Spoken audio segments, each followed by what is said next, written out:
Buenos dias, amigos, amigas from the Lakeside area. Here's a gentleman. He's a friend of mine and a friend of many. I met him first in the Área Plaza about almost 4.5 years ago. He's of service to the Mexican communities all over Lakeside, and he does some things, and we're going to talk a little bit about what he's doing for others, but he wants to talk about his past too. So go ahead, Johnny. Hey Chris, happy 2024. Hey, I was amazed. I just saw you right now. Remember the last 2 videos that we made in the past? Yeah, we made a couple. It's oh my God, updates. Yeah, you made me remember my past, When I first got here from Ocotlan, Jalisco, you remember?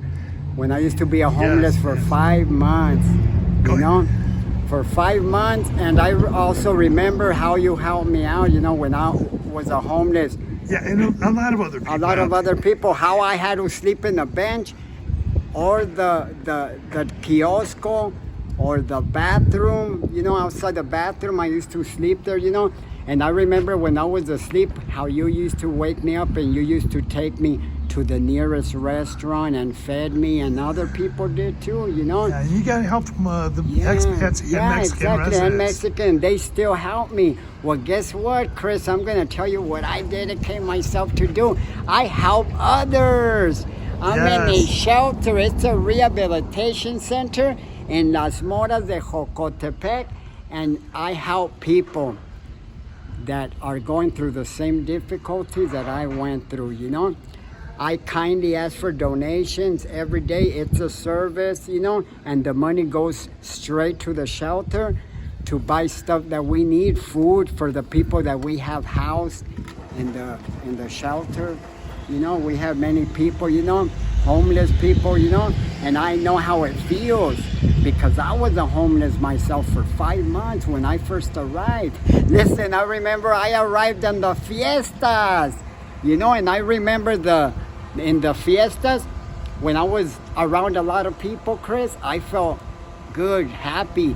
But when they all left and I was alone, I started feeling depressed, and I felt lonely, knowing that other people were going to their homes where they have a hot shower, where they have a bedding, blanket, food, and I didn't, I had to stay in a bench. And I was a homeless during 5 months, and then I started consuming alcohol and made it worse, I remember you used to help me out, you fed me and other people. A lot of other people did. Yes, exactly. And something, I'm real appreciated with Ajiji, That's why I went into the center, Now I help others, These people saved my life.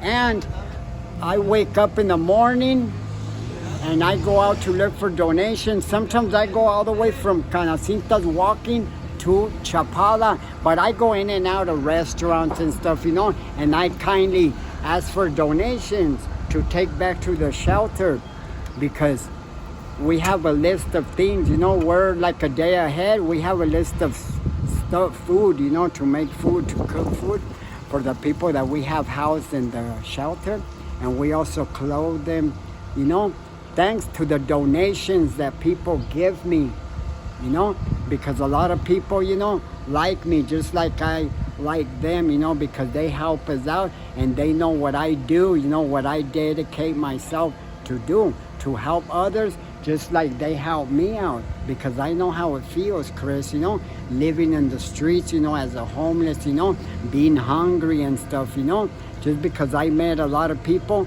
that helped me out, So what I do is that I'm in the shelter and I kindly ask for donations, contributions. Right. I'm into charity and stuff, and I feel proud about myself, and that's what I do today, Chris, and you're also talking to the people who need help on the streets. You're helping exactly. them Well, get into the shelter. Yes. Well, something?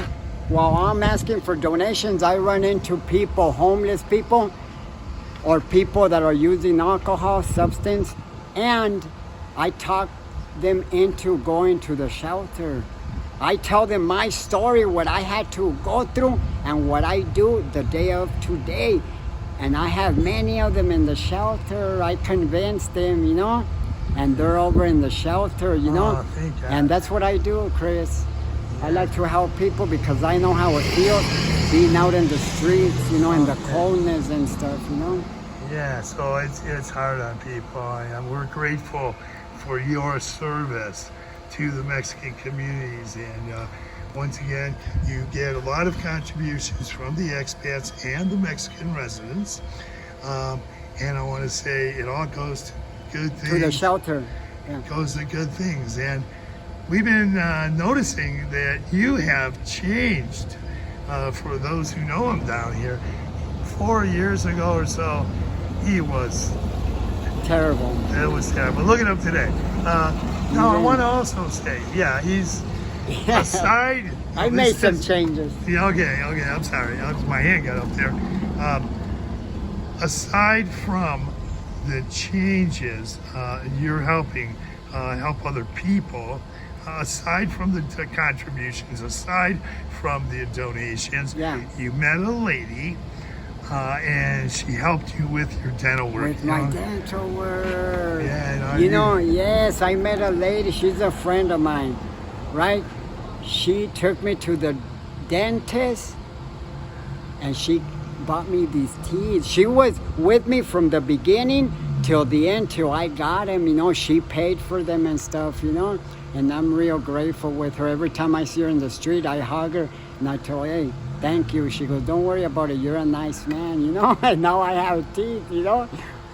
Yeah, you look great.